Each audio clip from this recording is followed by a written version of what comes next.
El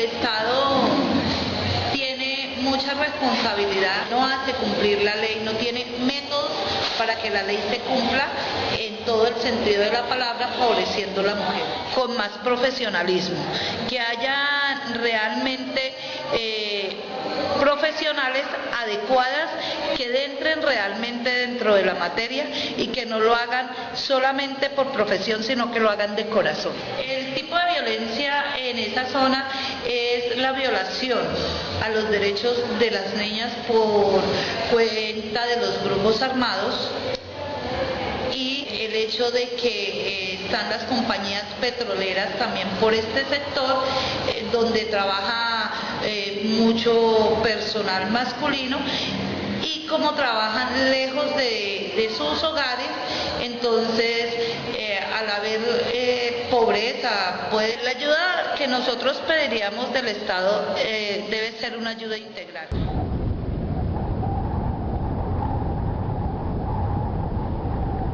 En estos momentos estamos padeciendo la ausencia de los esposos, de las personas, del representante del hogar, de la persona que siempre se ha dedicado al trabajo duro para conseguir el sustento de nuestras familias. Hoy estas mamás que han quedado sin ese respaldo están haciendo de papá y mamá para sacar adelante sus familias. En estos municipios el Estado los ha olvidado y no se ha llevado capacitación a las familias, no nos han incentivado, no nos han tendido la mano para de alguna manera denunciar casos que suceden en estos municipios, como es el caso de violaciones intrafamiliares, el hecho de que falte el esposo, que falte el hombre en la casa. Esto genera mucha discordia familiar y casos de abuso sexual. En estos momentos ya tenemos algunas entidades que están colaborando, pero sí pedimos al gobierno nacional que nos retribuya, que nos ayude de alguna manera. Hay violencia en la parte del abuso.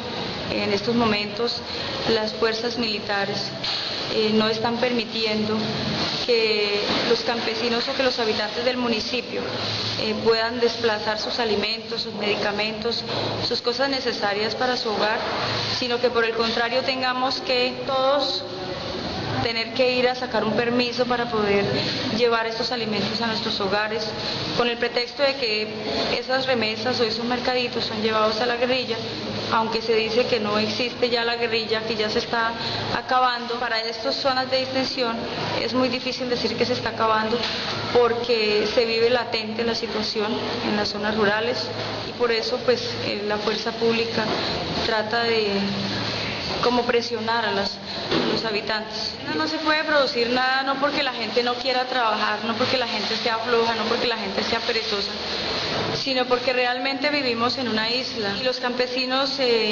después de haberse terminado la zona de extensión, que se dedicaban el 100% a producir la hoja, la coca, después de terminar la zona de extensión y con el programa de erradicación de cultivos ilícitos, los campesinos no tienen otra opción para sembrar cultivos, para ayudar en la actividad económica, precisamente porque no tenemos vías para sacar estos productos. Un campesino puede sembrar la yuca, el plátano, el maíz, pero no existe una vía por donde sacarla, por donde comercializarla. Y es por eso que en estos momentos la solicitud más hacia el Estado es que se mire con buenos ojos, así como se vio para un experimento como fue la zona de extensión. También se tenga en cuenta que en la Macarena existen personas que quieren trabajar, sacar adelante sus familias. La economía del municipio después de la erradicación de los cultivos ilícitos ha disminuido en el 80%. Las personas han tenido que desplazarse de este municipio a otros lugares y por falta de apoyo del Estado. A nosotras mujeres, madres cabezas de familia, el Estado nos tiene desprotegidas. No tenemos ninguna alternativa, ni en créditos ni en subsidios, y realmente sí hace falta la presencia del Estado. Ya no existe como tal el cultivo de la coca.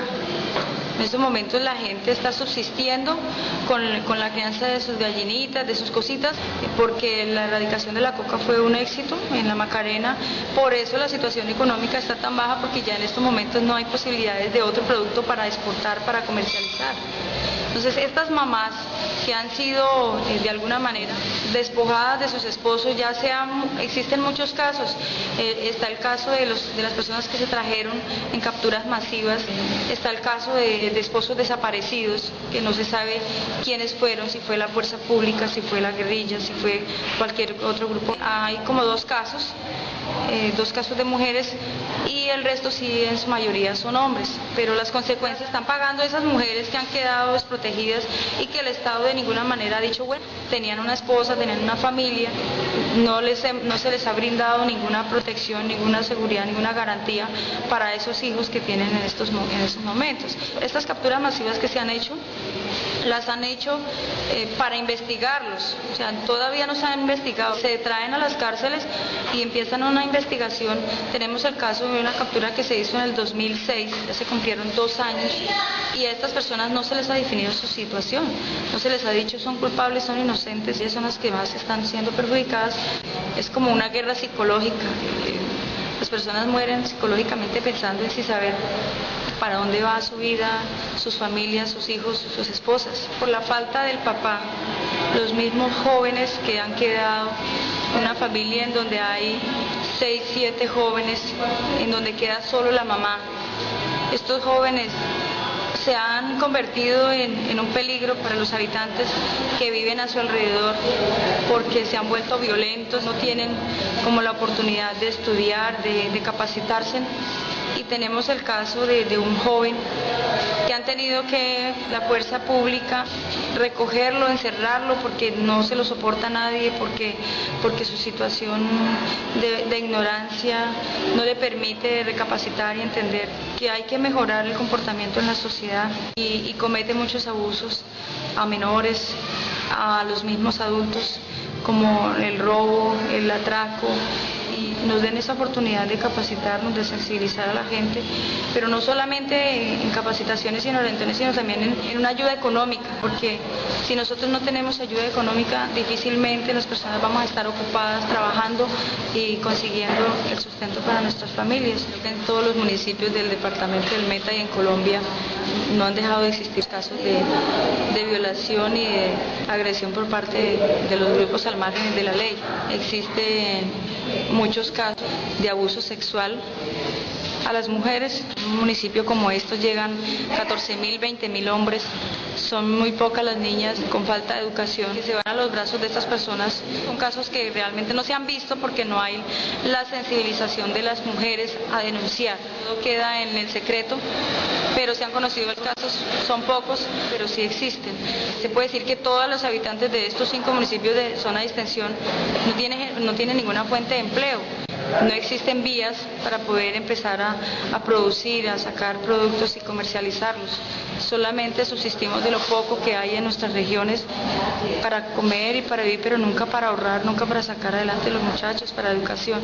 Siempre hemos visto los casos de prostitución porque existen niñas menores de 14, menores de 18 años con embarazos, pero eso va mermando poco a poco porque igual la cultura es la educación. Pero siempre se dejan muchas cosas en la impunidad precisamente porque no existen como las entidades competentes para eso. La prostitución se ve en los colegios, en las zonas rurales, se ve como padres abusan de sus hijas. Este año se han visto varios casos que ya están en manos de las autoridades, pero esos casos cuando existen simplemente dicen se archivan porque igual no existe la entidad competente y de alguna manera le han solucionado, pero no de inmediato. Entonces hay muchas cosas que se quedan en la impunidad precisamente porque no existen las entidades competentes para darle solución a esto.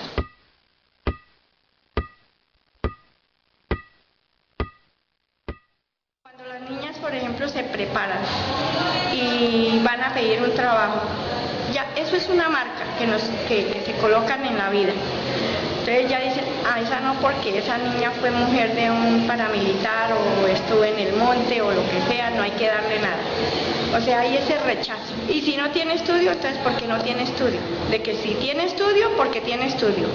Y como trae la marca de que fue o perteneció, se están preparando, están estudiando, se ha visto un cambio muy grande, ¿sí? Pero de todas maneras la misma sociedad estamos señalándolos. Y si es una mujer, pasó una de las de amarillo, porque ellos usan un uniforme, un overol amarillo, todos los reinsertados, pues ahí hay una discriminación. Les dé la oportunidad de trabajo para ellos poderse defender, porque pues por ejemplo les dan tierras, pero no les dan el asadón. Hay propuestas de créditos, pero los bancos no les dan los créditos, porque ellos no tienen con qué respaldar las deudas. Se nos llevaron los hijos con engaños, yo lo digo por mí, mi hijo, yo perdí un hijo que se lo llevaron con engaños de que iban a trabajar a una finca y resulta que cuando llegaron a esa finca no era lo que les habían dicho, sino era otra cosa. Él duró 18 meses allá y a los 18 meses, o sea, nosotros no sabíamos que él estaba allá porque él siempre nos mandaba, digamos, cartas de que estaba en una finca en Tunja y qué tal. Y cuando nos llegó la razón fue que fuéramos a recoger el cadáver porque hubo una masacre, una matanza, y tener que ir yo a recoger el cadáver de mi hijo, a reconocerlo dentro de tantos cadáveres que habían y traérmelo a mi casa para darle cristiana sepultura. Eso es muy duro para uno. Ahora que he oído por la televisión la noticia de que están dando una remuneración a las familias afectadas en esa situación. No es que yo esté cobrando, no me pagarían a mi hijo ni con todo el oro del mundo, pero él me dejó un hijo, un niño que acaba de cumplir 17 años y pues para mí es muy doloroso tener que estar las 24 horas pendiente de ese niño, con mi poco trabajo que tengo para darle educación, alimento, vestido, y todas estas cosas que requiere de un joven en esta época. Entonces, escasamente trataré de darle de que termine el bachillerato y ya, porque fui a solicitar, digamos, la información en la personería, a la Defensoría del Pueblo, y me dijeron que no, que yo tenía que irme hasta el sitio donde él fue asesinado. Violencia de sectores, llámese como se llamen, infractores de la ley, les digo yo, porque de todas maneras son personas que están allí por diferentes razones sin justificar. Ellos y ellas, porque desafortunadamente también en estos grupos hay mujeres, y es triste decirlo porque nosotras estamos luchando por salir adelante, nosotras como mujeres, donde las mujeres, de acuerdo a la calidad de vida que se lleva en un departamento como este, donde no hay trabajo para las mujeres, porque si son demasiado jóvenes, por ser demasiado jóvenes, si son demasiado adultas, entonces ya por ser demasiado adultas, pero siempre hay un pero hacia la mujer para dar un trabajo. Entonces, estos personajes tienen, digamos, el manejo de dineros fáciles, donde pueden ofrecerle a una niña una muda de ropa costosa, de marca, unos zapatos que esa niña siempre soñó con tenerlos y no los ha podido tener porque los padres son de recursos económicos muy bajos, inclusive ni los hay, los recursos económicos. Entonces estas niñas acceden a buscar la forma de echar su pinta, de divertirse, de tener cosas que ella por sueño los tenía. Inclusive hasta motos les ofrecen y ellos perfectamente les dan motos, les dan facilidades para adquirir las cosas que a ella les gustan. Entonces esto es como una cadena, porque la niña que está esto tiene las otras amiguitas y entonces les dice, ay, caminen que esto es bueno, que aquí les van a dar, que aquí vamos a tener, que aquí vamos a adquirir. Y de paso, si la familia es muy pobre, entonces las mismas mamás y papás, sobre todo las mamás, admiten donde el tipo llega o las personas llegan con un mercado, como quien dice, tomen, coman y cállense. Y estamos aceptando.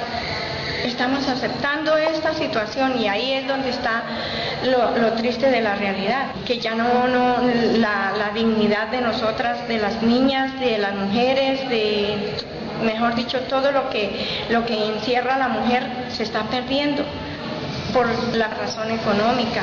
Hay mucha hambre, hay mucha necesidad y no hemos sabido valorarnos tal como somos, donde se enseñen, digamos, esos valores primordiales, el respeto a la dignidad como persona.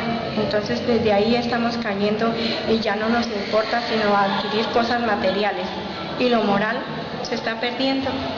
Nosotras como mujeres y como personas valemos tanto, como dice una frase que nosotras las mujeres somos la mitad del mundo y madres de la otra mitad, es la verdad. Inclusive hemos hablado mucho con profesionales sobre este tema de cómo hacer, porque es que mire, se está haciendo una campaña y se ha hecho una campaña y se está viviendo en este momento, estamos haciendo campañas porque yo acompaño a brigadas de salud a las veredas, a la parte rural, para motivar cómo se debe de prevenir las relaciones sexuales a temprana edad. Cómo se debe prevenir, por ejemplo, los embarazos, niñas de 12, 13 años, 14 años, cuando todavía debieran estar jugando con sus muñecas, ya tienen un bebé en sus brazos, que no saben ni siquiera para qué trajeron ese bebé a este mundo, ni siquiera el por qué. Niños engendrados con una niña menor de edad y el personaje es una persona ya de 18 y 20 años, que ya sabe lo que está haciendo. Que el hombre sabe perfectamente que con quien se está metiendo es una niña menor de edad y la deja embarazada y adiós. Pero mire la contrariedad. En la televisión, si sale una propaganda de prevención a la sexualidad temprana, estaban pasando seriados donde solamente se ven niñas de 10, 12 años. El seriado no muestra otra cosa que niñas abusadas sexualmente o incitando a los hombres para sexualidad. Entonces uno dice, al fin que o en blanco o en negro, porque es que estamos peleando contra la corriente. Estamos, digamos, las personas que estamos interesadas en cómo ayudar a nuestras niñas, a nuestros jóvenes, estamos luchando contra la corriente, porque por un lado, si el Estado de pronto nos da, digamos, las instituciones dan los preservativos, dan los material, las cartillas educativas, donde podemos a los mismos profesores, y se hacen estas brigadas y resulta que a los 3 meses encontramos, mejor dicho, cualquier cantidad de niñas embarazadas. Entonces nos estamos haciendo la pregunta, ¿en dónde está entonces lo que hicimos? Porque, por ejemplo, hay mujeres que no tienen esposo, pero tienen 5 hijos. Y va uno a investigar, a averiguar cómo se llama el papá de sus 5 hijos y resulta de que son 5 papás diferentes. Mujeres de 30 a 35 años todavía con 3, 4 bebés pequeñitos. Entonces dice uno, ¿pero esto qué está pasando? Y lo más triste es de que casi en toda familia mínimo hay 3 menores de 5 años. Y esos 3 menores de 5 años con un peso súper bajito. O sea que hay una desnutrición. Yo conozco casos donde las mujeres han sido tan maltratadas, pero resulta de que el esposo es, digamos, un personaje de los que están al margen de la ley. Entonces llegan, las maltratan terriblemente y a los niños, pero les dice, si usted habla, ya saben lo que les pasa. Entonces ellas no son capaces de denunciar.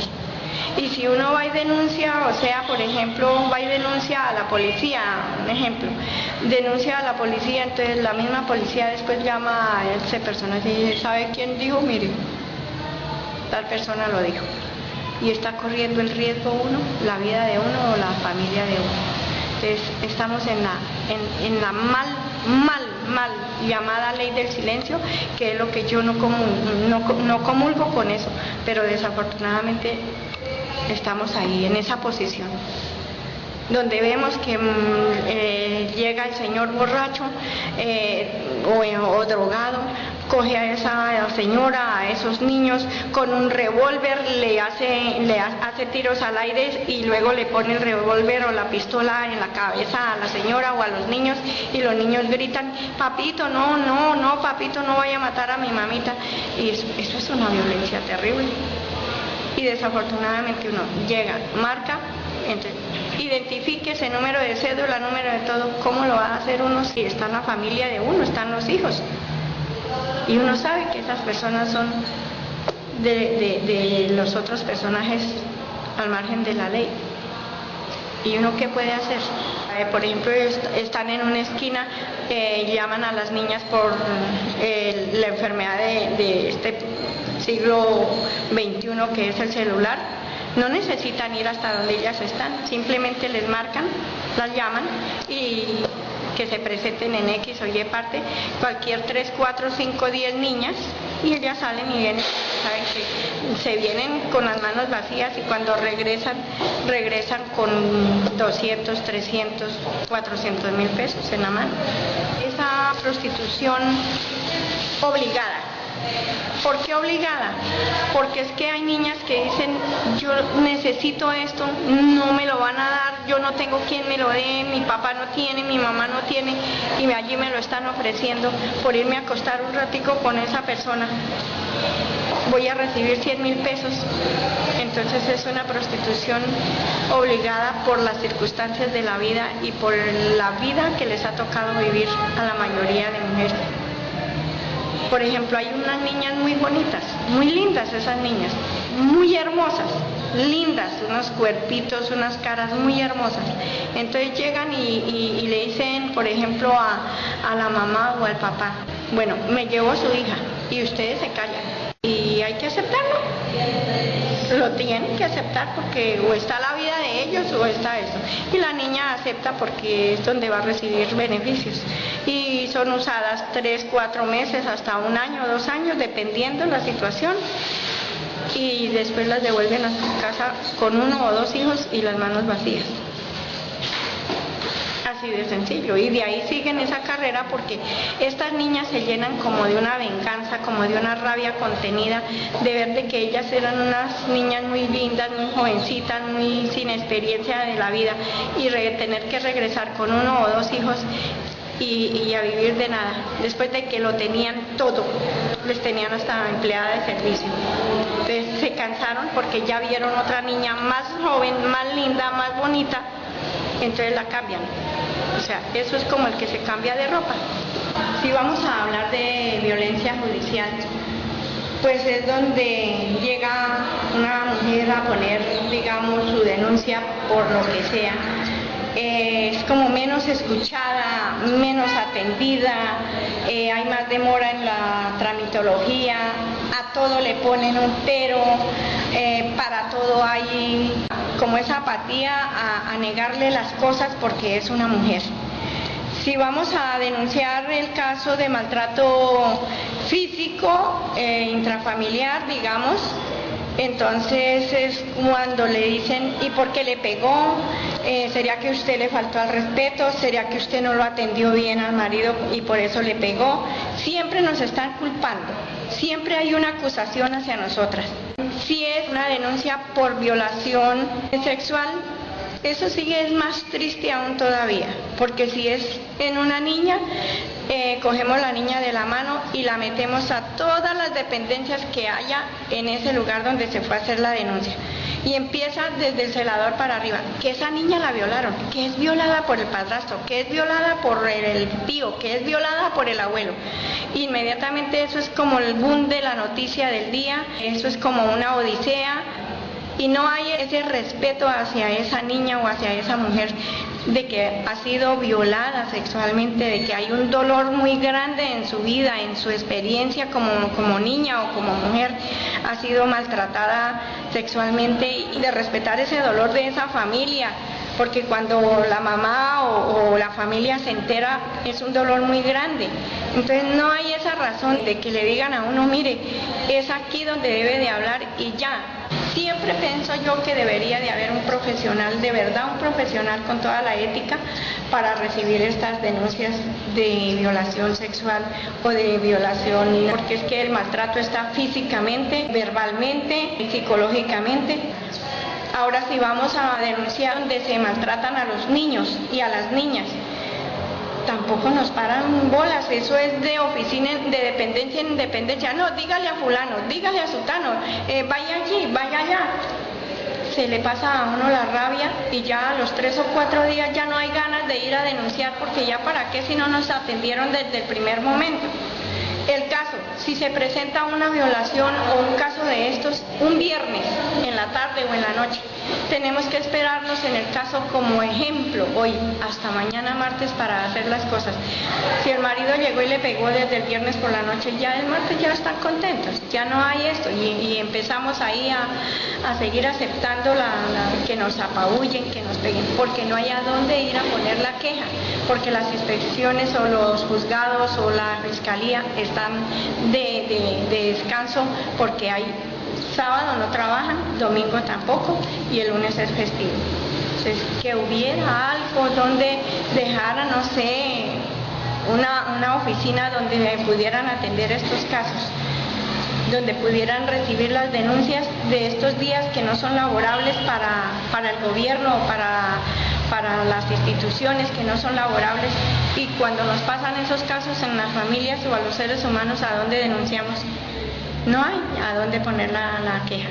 Entonces, para mí digo que eso sería un punto importante, de que el gobierno tuviera en cuenta de que las mujeres y los hombres también necesitamos esa protección del gobierno durante las 24 horas del día, sin excepción de festivos ni de nada de eso.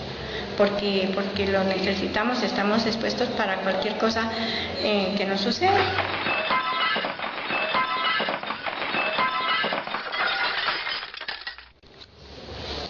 Nosotras las mujeres, cuando somos violadas entre el grupo intrafamiliar, no somos violadas solamente por los golpes, también somos violadas por nuestros hijos, nuestros hermanos, nuestros mismos vecinos.